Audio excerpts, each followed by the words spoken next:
欢迎米昂莱总统先生对中国进行国事访问，彼此情无限，共饮一江水，这是中缅胞泊情谊的生动写照。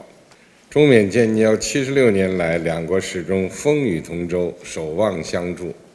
中国秉持亲诚惠容理念，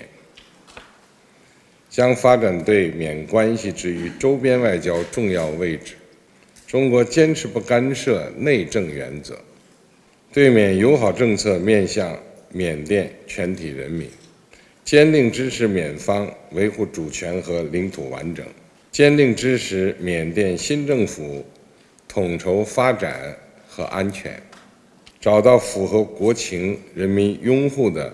正确发展道路。ဆိုတော့ခင်ဗျာကျွန်တော်ပေါ်မှာနိုင်ငံတော်သမ္မတဖြစ်ရွေးချယ်တင်မြှောက်ခံပြီးတဲ့နောက်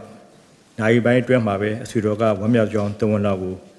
ပရောသူလက်ခံရရှိခဲ့တာဖြစ်ပါတယ်။ဒါဟာမြန်မာနိုင်ငံတရုတ်နိုင်ငံရဲ့မြန်မာနိုင်ငံအစိုးရအသစ်ပေါ်မှာအလေးနဲ့ထားဖို့နဲ့ကျွန်တော်တို့နှစ်ဦးကြားမှာခင်မီရင်းနှီးမှုကိုလည်းပြသနေတာဖြစ်ပါတယ်။အဆွေတော်ခင်ဗျာ